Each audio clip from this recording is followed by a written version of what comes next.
पूर्ण परमात्मा पाप कर्म दंड को भी काट सकता है।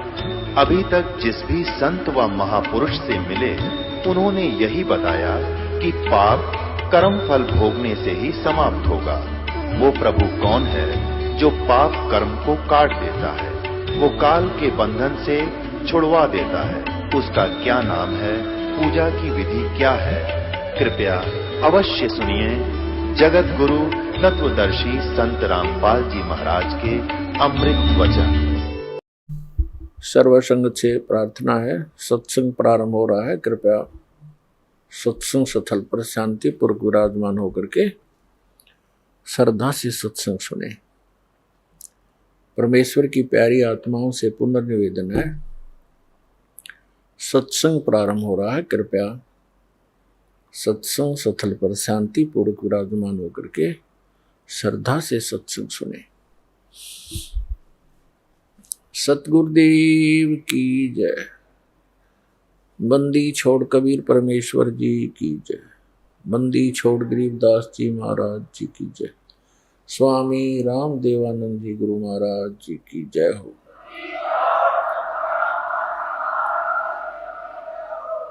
गरीब नमो नमो सतपुरुष को नमस्कार। गुरु की नहीं सुर नर मुनि जन साधुआ संतों सर्वसदी नहीं। सतगुरु साहेब संत सब डंडो तुम प्रणाम। आगे पीछे मद हुए तिनको जहाँ कुर्बान।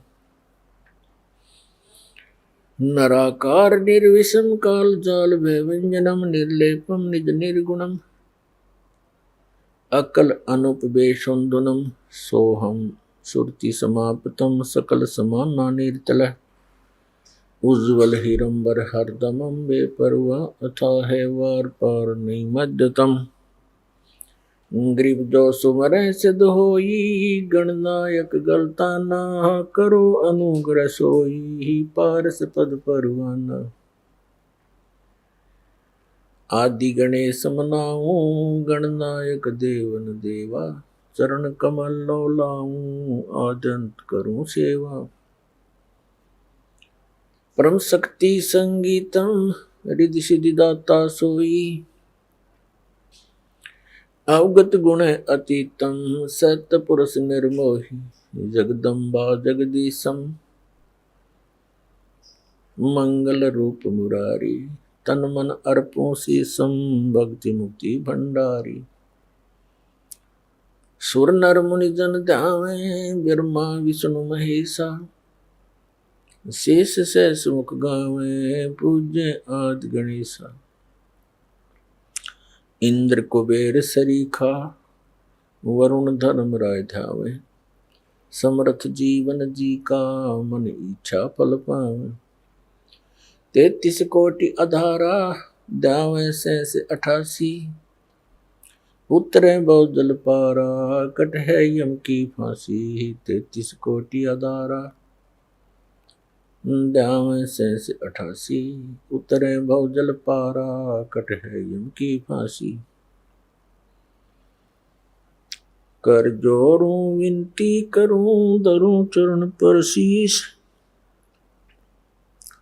गुरु जी राम देवानंद जी महाराज ने दियो नाम बख्शीश। कोटि कोटि सिजदा करूं कोटि कोटि प्रणाम। चरण कमल में राखियो मैं बांधी जाऊं गुलाम। कुत्ता हूँ गुरुदेव का रामपाल दास का नाम। गले प्रेम की जेवड़ी जाखे चोभा जाऊं। तो करो तो बावड़ो दूर दूर करो तो जाऊं। जो रखो तो ही रहूं जो देवो सो खाऊं।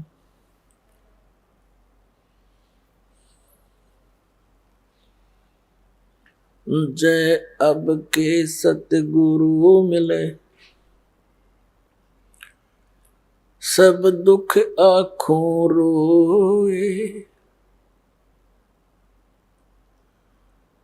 चरणों ऊपर शीश धरूं,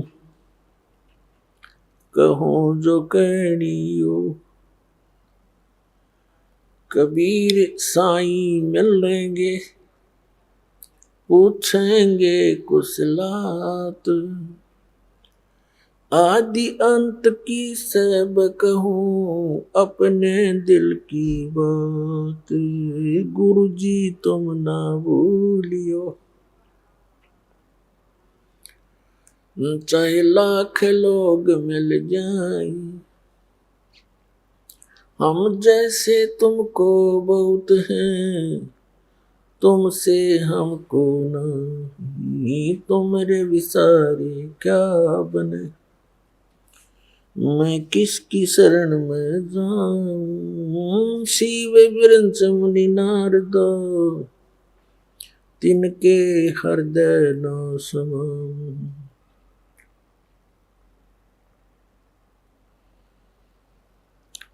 सूरत करो मम साइया,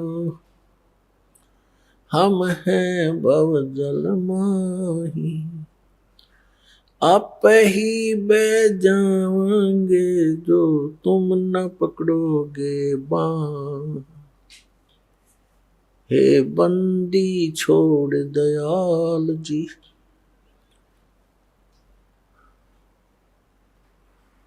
तुम तक हमारी दौड़े।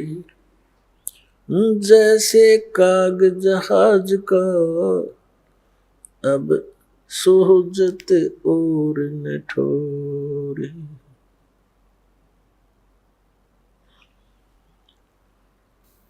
परम पिता परमात्मा कबीर परमेश्वर जी की असीम रजा से पुण्यात्माओं आप सत्संग सुनने के लिए यहाँ आ पाए। भक्ति मुक्ति के दाता सतगुरु, ये भटकत प्राण फिरंदा, उस साहिब के हुक्म बिना नहीं तरवर पात हिलंदा।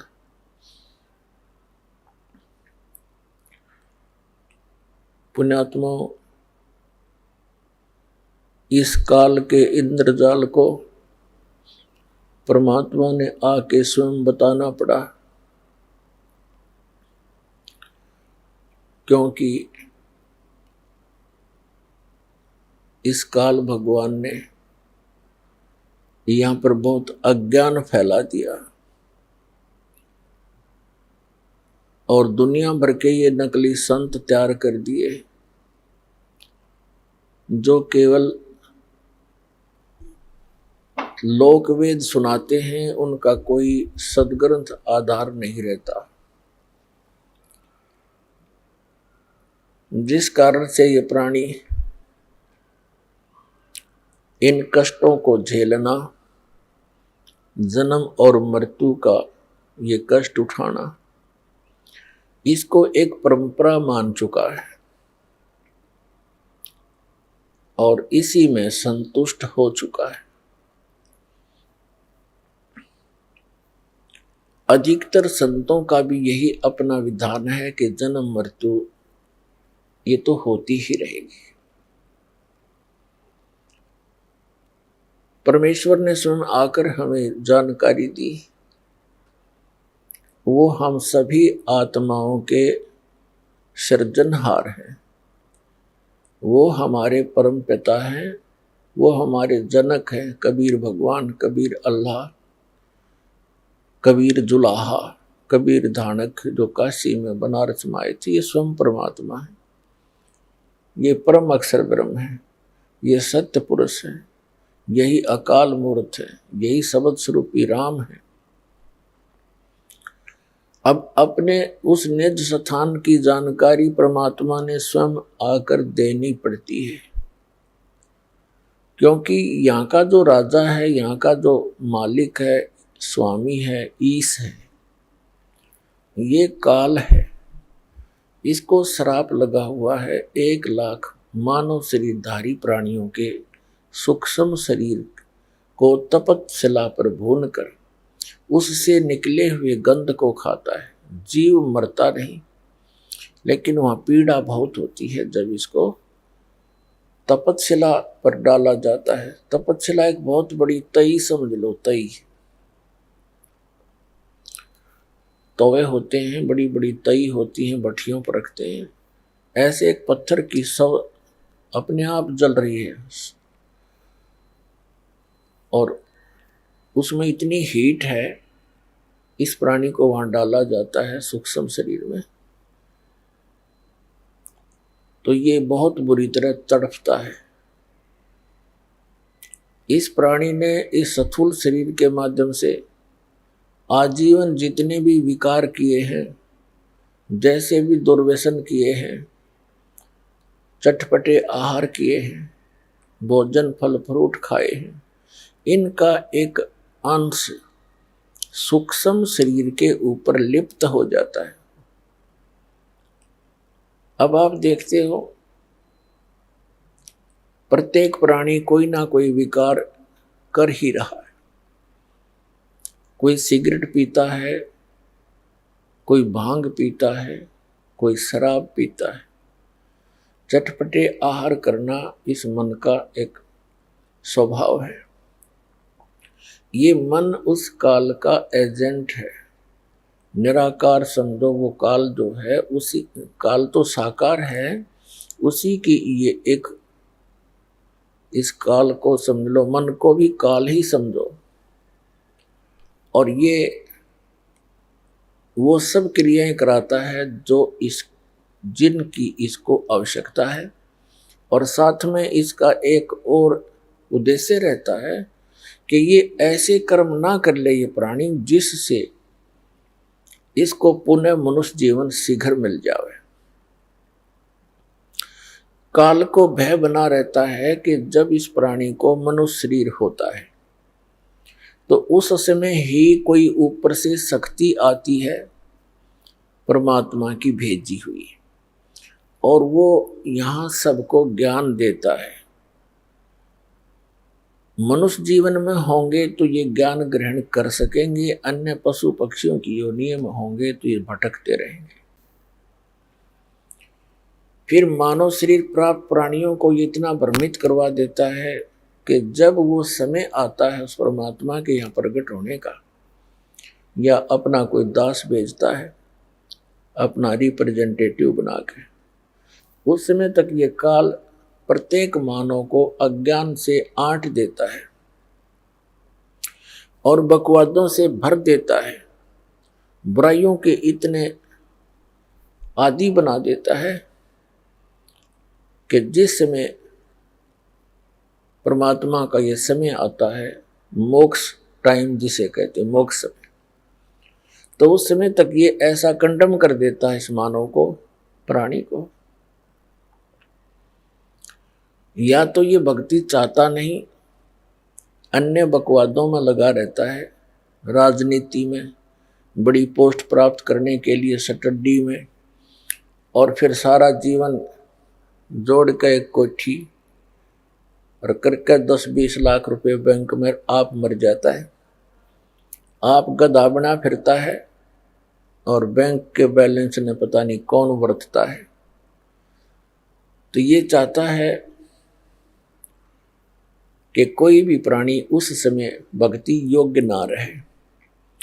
अब जो पुण्यात्माएं पिछले जन्म जन्मांतर से परमात्मा की भक्ति करते आ रहे हैं और उनको मनुष्य जीवन भी मिलता आ रहा है, कुछ एक ऐसे नियम हैं, कुछ ऐसी परमात्मा की भक्ति के कुछ अंक होते हैं, उनके कारण एक मानव को 10, 20, 50, 100 भी कंटिन्यूस मनुष्य जीवन मिल सकते हैं। और उन मानव शरीर के अंदर यदि परम संत मिले नहीं तो कोई आंट नहीं सकता। पृथ्वी रोज सूर्य उदय हो रहा है, अस्त हो रहा है, और उदय हो रहा है, अस्त हो रहा है, अरबों वर्ष बीत के चलता रहेगा, फिर ठा होगा इसके। तो जब तक इसके पूर्व जन्म की संस्कार इसके साथ रहते हैं प्राणी का, तो इसकी बैटरी चार्ज होती है इन्वर्टर की, समझ लो, इस जीव के पुनों के कारण ये भक्ति युक्त रहता है। वो भक्ति संग्रहित होती है इसकी पूर्व जन्म जन्मांतर की, और फिर वो 2 जन्म उसके हो गए, 3 हो गए, 4 हो जाएंगे, 10 हो जाएंगे, 50 हो जाएंगे, और फिर उस मानव जन्म में कभी उसको कोई परम संत ना मिला, फिर से चार्जर लगा नहीं, तो फिर वो 84 लाख योनियों में चला जाएगा। तो वो पुण्यात्माएं जो मानव शरीर से तुरंत आए हैं, वो स्त्री हैं या पुरुष हैं, मेल हैं या फीमेल हैं, वो परमात्मा की भक्ति के बिना रह नहीं सकते। उनको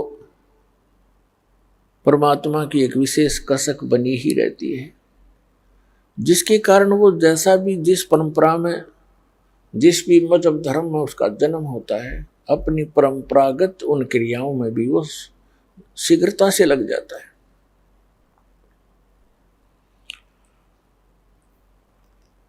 तो काल भगवान ने परमात्मा से कहा था, जब परमेश्वर प्रथम बार इस काल के लोक में आए थे, इसने परमात्मा के साथ, क्योंकि परमेश्वर कबीर जी अपने पुत्र का रूप बना कर आते हैं, कभी ज्ञानी का, कभी सहजदास का, कभी जोगजीत का, तो वो ये सोचता है कि ये मेरे भाइयों में से ही है, क्योंकि ये भी काल भी परमात्मा का ही पुत्र है। हम सभी उसी के बच्चे हैं, चाहे कोई चींटी है, हाथी है, शेर है, बगेरा है, गवेरा है, राजा है, रंक है, किसी भी मजहब धर्म में जन्मा है। लेकिन जो बच्चे निकम्मे हो जाते हैं वो तो निकम्मे ही होते हैं, अच्छे बच्चे वो अच्छे ही होते हैं, फिर भी होती संतान ही है। तो इस काल ने परमात्मा को अपना बड़ा भाई जानकर उसके साथ विरोध किया कि तू यहां कैसे आ गया जोगजीत। उसको ये भी डर रहता है कि हो सकता है कोई परमात्मा का संदेश लेकर आया हो, कोई आदेश हो। कहा तो आदेश है परमपिता का, पहले मुझे वो सुना और फिर तुझे तेरी पिटाई करूंगा मैं, क्योंकि मैंने तेरे से वहां प्रार्थना की थी कि मुझे इस लोक सतलोक से निकालना मत। तूने मेरी एक नहीं सुनी थी, मुझे वहां से निकाल दिया था। अब तू मेरे लोक में कैसे आ गया? अब मैं तुझे गढ़ूंगा। तब परमात्मा अपने पुत्र जोगजीत के रूप में खड़े थे। इससे कहा कि सुन ले आदेश परमपिता का, मैं क्या उद्देश्य लेकर आया हूं।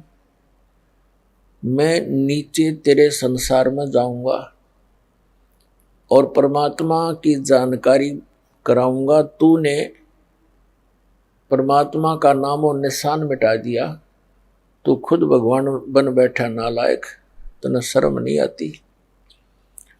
इन भोली आत्माओं ने गलती की, तेरे ऊपर आसक्त होकर तेरे साथ आ गए, फिर ऐसी दुर्गति किया करते हैं। कोई गधा बना दिया, कोई गधी बना रखी, कोई कुत्ता, कोई सुअर, सुअरी गंद में लेट रहे हैं, क्या खा रहे हैं। मैं नीचे जाऊंगा, परमात्मा का आदेश है, और सबको बताऊंगा कि ये भगवान नहीं है जिसको तुम भगवान जानकर पूज रहे हो। ये काल है, ये तुम्हें खाता है, तेरी पोल पाड़ का आऊंगा। तब इसने सोचा ये तो मेरा नाश करने आ गया, मेरी खेती उजाड़ेगा। तो इस काल ने परमात्मा को जोगजीत समझ के उसके ऊपर ऐसे झपट्टे जैसे अभी मार डालेंगे। परमात्मा ने अपनी प्यारी आत्मा धर्मदास जी को ये ज्ञान देते हुए कहा कि धर्मदास जी, जिस समय उस काल ने मेरे ऊपर अटैक किया, आक्रमण किया, मैंने सतनाम का सिमरण कर दिया। पुण्यात्मा, वो परमात्मा हमें भी सतर्क करना चाहते हैं कि जो प्यारी आत्मा परमात्मा की शरण में आ गए और उनके ऊपर कोई किसी प्रकार की कोई आपत्ति आती है, चाहे कोई दैविक है, चाहे कोई जंतर मंत्र किसी का है, चाहे कोई गाल भी गाल देता है, और आपने उपदेश प्राप्त है तो उस समय अपना श्वास का सिमरण शुरू कर दे। जिसको प्रथम मंत्र प्राप्त है तो प्रथम मंत्र का ही जाप शुरू कर दे, किसी और की आशा नहीं करे कि वो मेरी रक्षा करे। परमात्मा ने बताया कि धर्मदास, मैंने सतनाम का सिमरण कर दिया और काल ऐसे कंडम हो गया, ऐसा झटका लगा इसको जैसे पक्षी की पंख कट जाती हैं, पंख उनके कटने के बाद वो जमीन पर पड़ा पड़ा तड़प रहा होता है, वो ऐसा ही हो जाता है। ऐसी दशा होगी इस ज्योत निरंजन काल की। ये चापलूस है। पहले तो इसने सोचा था कि मैं इसको डरा धमका दूंगा, और फिर इसने पैर पकड़ लिए मेरे आकर। कबीर साहब कहते हैं कि इसने नीचे नीचे घिसट कर मेरे चरण पकड़ लिए और पैर पकड़ के रोने लग गया, कहने लगा, अब तो मेरा बड़ा भाई, मैं तेरा छोटा भाई। छोटे तो उत्पात किया करते हैं, बड़े तो अक्समाही किया करते हैं। मैं तो आपको पिता के समान मानता हूं, और आप तो उनके ही भेजे हुए आए हो, आप तो उन्हीं की शक्ति हो, मुझे अक्षमा कर दो। परमात्मा ने कहा, ठीक है, क्षमा कर दिया तुझे। फिर चरण छोड़े नहीं और कहने लगा कि मुझे मेरे इस लोक में कुछ त्रुटि है, वो आवश्यकताएं मेरी पूरी कर दो। मैं आपका छोटा भाई हूं, आप तो समर्थ हैं। बहुत घनी चापलूसी करी इसने। तो परमात्मा ने कहा कि बोल, क्या मांगता भिखारी, तू बोल। तब इसने कहा, ऐसे नहीं, वचनबद्ध हो जाओ। परमात्मा ने कहा कबीर जी ने, ठीक है, वचनबद्ध हो गया। तब इसने क्या कहा कि 3 युगों में जीव कम ले जाना। अब क्या कहा था जोगजीत रूप में परमात्मा ने कि मैं सभी जीवों को बताऊंगा कि ये काल है, और जो साधनाएं तू करवा रहा है वो तेरे सतर की है, तेरे जाल में फंसे रहने की है। परमात्मा ने मुझे एक ऐसी शक्ति यानी मंत्र दिया है, उस सतनाम के जाप को और सार नाम के जाप को प्राणी को दूंगा, और जिनके पास ये मंत्र होगा उसका तो कुछ बिगाड़ नहीं सकेगा। जैसे उसी मंत्र से मैंने तेरी ये हालत कर दी, और वो मंत्र उन प्राणियों को दूंगा जिनके पास ये मंत्र होगा, तो उनके निकट नहीं जा सकेगा, और सबको सतलोक ले जाऊंगा सतनाम दे करके। तो इसने फिर प्रार्थना की कि 3 युगों में जीव कम ले जाना। चौथा युग जब कलयुग आवे, तब तो शरण जीव बहु जावे। ऐसा वचन हर मोय दीजे, तब तुम संसार गवन संसार ही कीजिए। तब परमात्मा ने कहा, ठीक है। और दूसरा ये कहा था कि आप बलपूर्वक ना ले जाना, आप अपना ज्ञान देना, आपके ज्ञान को जो स्वीकार करे वो आपका हो, आपकी मर्यादा में रहे वो आपका हो, और आपकी मर्यादा में नहीं रहे और हमारे ज्ञान को ग्रहण करे तो वो हमारा ही हो, उसको बलपूर्वक ना ले जाना। परमात्मा ने कहा, ठीक है भाई, तथास्तु। ऐसे ही होगा, क्योंकि मालिक को पता है जब मेरा ज्ञान कोई नहीं मानेगा कोई, तो मेरे साथ चलेगा कौन, और मेरी मर्यादा में नहीं रहेगा तो न मैं वहां के क्या करूंगा ले जा करके ऐसे मूर्खों को। ऐसे तो हम पहले थे वहां पर, गलती करके यहाँ फिर आ पड़े, तो ऐसे वो मालिक ले जाना भी नहीं चाहता। और दूसरे, हम सब इच्छा से यहाँ आए हैं, सब इच्छा से वहां जाएंगे। जब परमात्मा ने कह दिया तथास्तु, तब उसी समय तेवर बदल गया। यहां सभी प्राणियों का ऐसा ही स्वभाव है। जैसे भस्मागिरी ने भगवान शिव जी के द्वार पर 12 वर्ष तक सिरासन पर तपस्या की, ऊपर न पैर नीचे न सिर करके।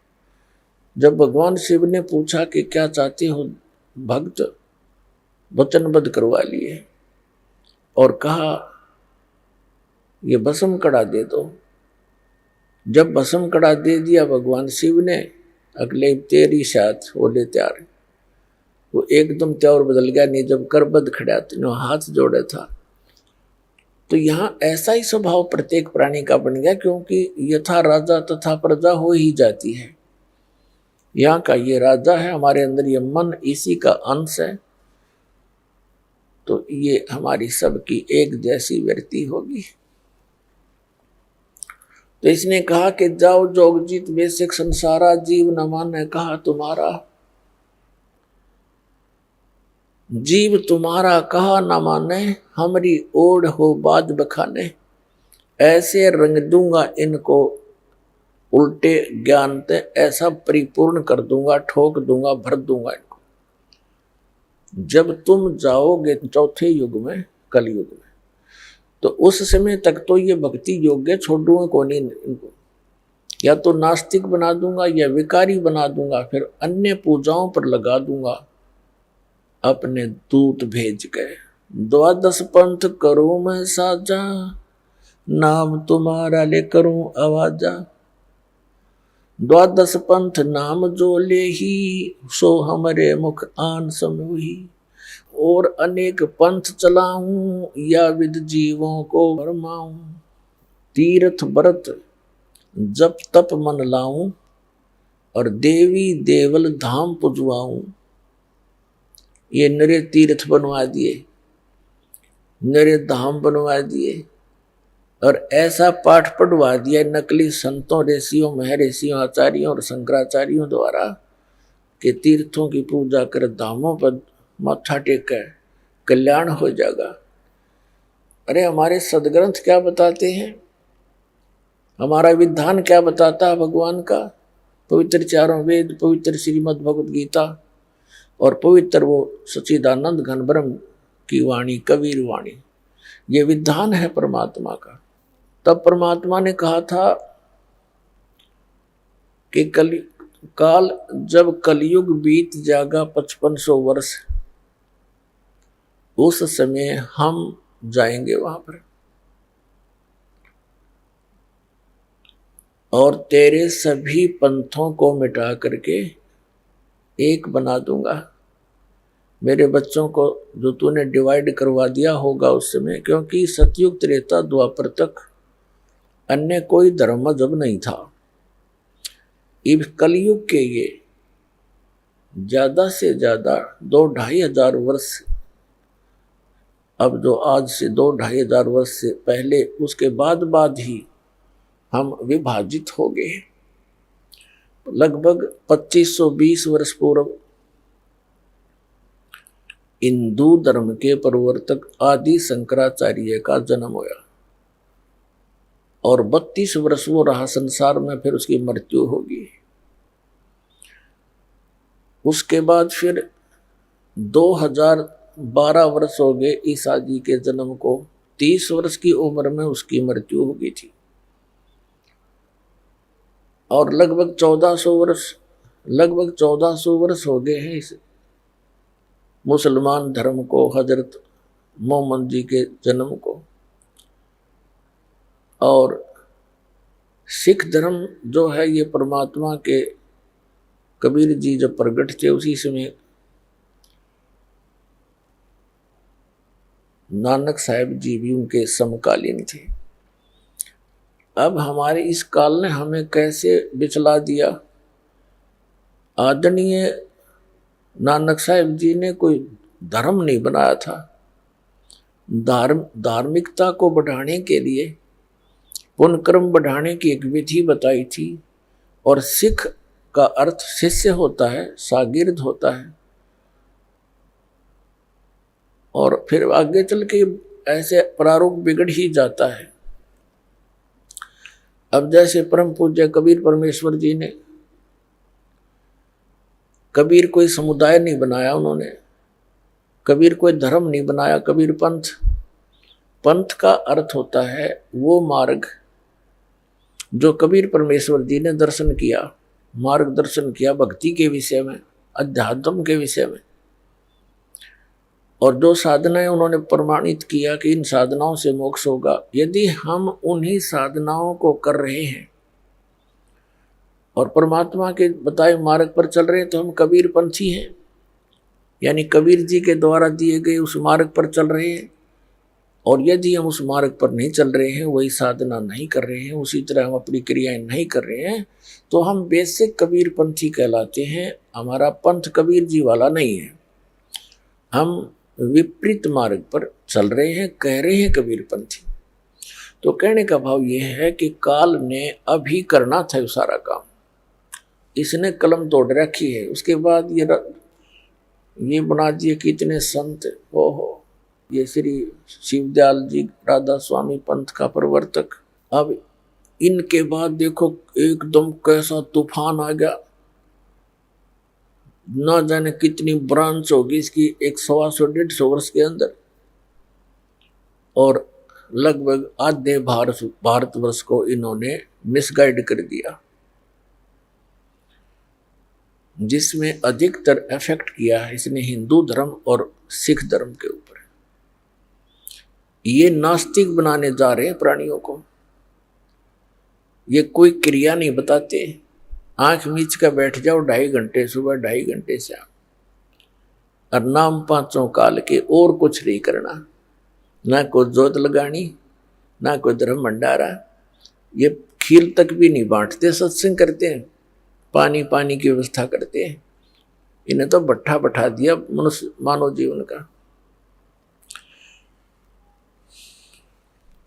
हमारे घरों में ज्योति जला करती थी पहले देसी घी की, प्रत्येक के घर में, विशेषकर हमने, क्योंकि दास का जन्म पवित्र हिंदू धर्म में हुआ, तो प्रत्येक घर में ज्योति शाम के समय तो वैसे जलाया करते थे, चाहे जलावे 2 सेकंड के लिए। वो लात इसलिए करते थे, छोटी जल्दी हो जाती, समाप्त हो।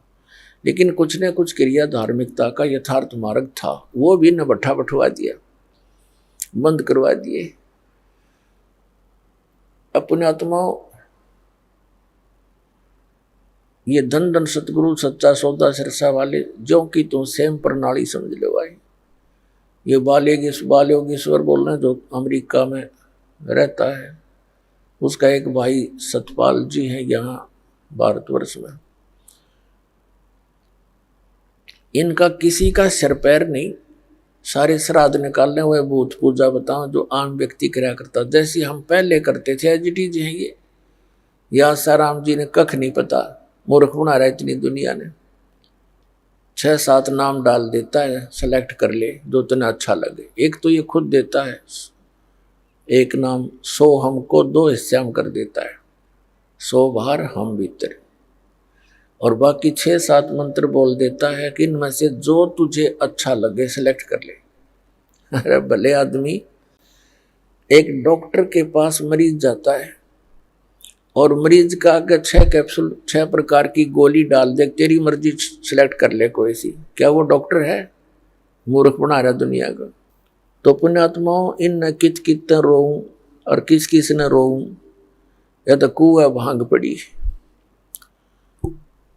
परमात्मा कहते हैं कबीर, ये माया अटपटी सब गट आन अड़ी, और किस किस न समझाऊं, या कुआ भांग पड़ी।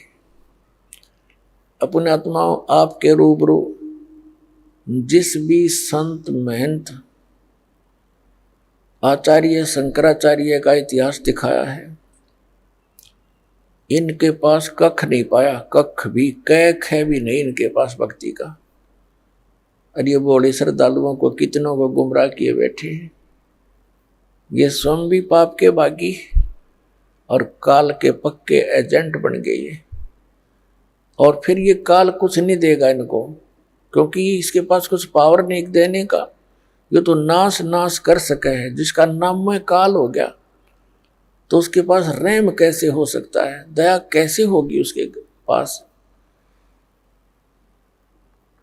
जैसे कसाई है और बकरे पालता है, उन बकरे बकरियों को भले कितनी सेवा करता दिखाई देता है, उनके लिए सारी सुविधाएं भी उपलब्ध कराता है, लेकिन वो उन पर रहम कैसे कर सकता है, क्योंकि वो तो उसने पाल ही इसलिए रखे हैं कि उनको खावे और बेचे।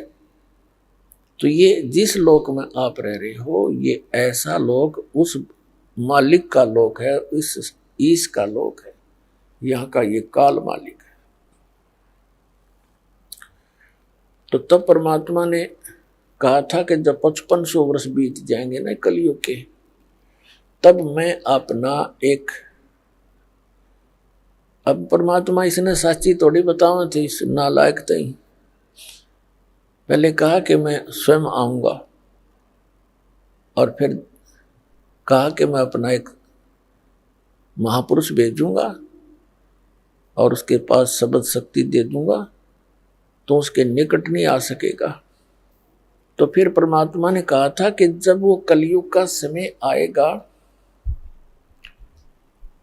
उस समय तक तू कर ले जो तूने करना है। तो तब इसने कहा था कि जब तुम्हारा वो 5500 वर्ष कर कलयुग का आएगा, उससे पहले तो इनको ऐसा कंडम कर दूंगा, या तो भक्ति करना ही भूल जाएंगे। क्यों नास्तिक बनवाना चाहता सबको ये।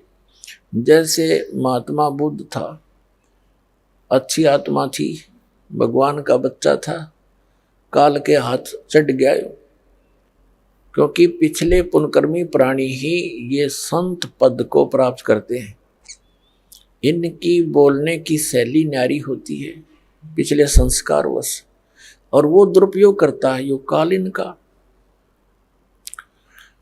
तो उनके बोलने की शैली अच्छी थी, कसक थी उनकी आवाज में, लाखों लोग अनुयायी हो गए। पूरा चीन महात्मा बुद्ध का अनुयायी बन गया। और महात्मा बुद्ध के द्वारा बताए गए भक्ति विधि से उनको कोई अध्यात्म लाभ नहीं हुआ। औपचारिक बातें तो आम आदमी भी जानता है, जब तक भगवान का साथ उसके नहीं होगा उसको, तो वो किसी चीज का भी पालन नहीं कर पाएगा, कुछ दिनों में सब भूल जाएगा। और परमात्मा साथ रहेगा तो उसको अभाव किसी वस्तु का होने ही नहीं देगा, जिससे वो गिरावट में आवेगा नहीं। तो यही हुआ कि भगवान से मिलने वाली राह बंद होगी। और जब महात्मा बुद्ध आए थे, उस समय सभी प्राणी अच्छी पुण्यात्मा होते थे। वो उनको संसारिक सुख उनके पूर्व जन्म के ही संस्कारों से मिलते रहते थे, और वो ये सोचते रहे कि महात्मा बुद्ध ने जो हमें क्रिया बताई है, इससे हम फलीभूत हो रहे हैं, जिस कारण से आगे चल के उनकी संतान इतनी पुण्ययुक्त नहीं। क्योंकि कलयुग में ऐसे ही घटती आ रही है सतर हमारे पुण्यों का। तो फिर उनको कुछ भी लाभ नहीं हुआ, तो उन्होंने त्याग दिया भक्ति को, और विधान बना दिया कि कोई भगवान नहीं है, ये सृष्टि अपने आप बनती और बिगड़ती रहती है। और काल यही चाहता है कि ये नास्तिक हो जाए, बिल्कुल भगवान की रुचि ना रहे, इस खासकर इस कलयुग में। पहले जिसने चिंता थी नहीं। तो पुण्यात्माओं, ये जितने भी राधा स्वामी पंथ, जय गुरुदेव पंथ, सतपाल और बालोगेश्वर का पंथ, और ये आसाराम, और ये जितने भी सुधांशु जी का पंथ, ये कृपालु कृपुल, और ये सारे काल के एजेंट हैं। इनके द्वारा बताए गए भक्ति मार्ग से किसी को भी लाभ नहीं हो सकता। और कुछ दिनों में ये पूरा मानव ये नास्तिक हो जाना था, ये सचकर मान लेना। अब जैसे राधा स्वामी पंथ के प्राणी जो 30-30 वर्ष, 20-20 वर्ष, 10-10 वर्ष से वहाँ साधना किया करते थे और वहाँ उनको सुख होते थे और बताते थे, जो गुणगान करते थे, गुरुजी आज हमें ये लाभ हो गया, गुरुजी आज हमें ये लाभ हो गया। और ईब उनकी बिरानमटी होगी। इसी जैसे सुखिन राधा स्वामी धन धन सतगुरु सच्चा सौदा सिर साड़े आशा राम राणा नो है। ऐसा तो हम साला सर जाया करते, जब भी हुआ करता था। उस हनुमान की पूजा, पत्थर की मूर्ति पूजा करने जाते, तभी हमें महसूस होता था कि हमें ये सुख हो गया, हमें ये सुख हो गया। वो होता था हमारे पूर्व जन्म के पुण्यों से। और हम सोच रहे थे बाबा हनुमान जी ने दे दिया, बाबा हनुमान जी बता। अब वो तो आप भगत थे, एक भगत दूसरे भगत को क्या दे सकता है? और वो कभी नहीं कहा करते मेरी भक्ति करो, वो तो खुद भगवान की भक्ति करते थे, औरों को भी सलाह देते थे भक्ति करो भगवान की। तो इन अनाड़ी अज्ञानी काल के एजेंटों ने हमें ये सब उल्टे मार्ग, हमको उल्टे मार्ग पर लगा दिया।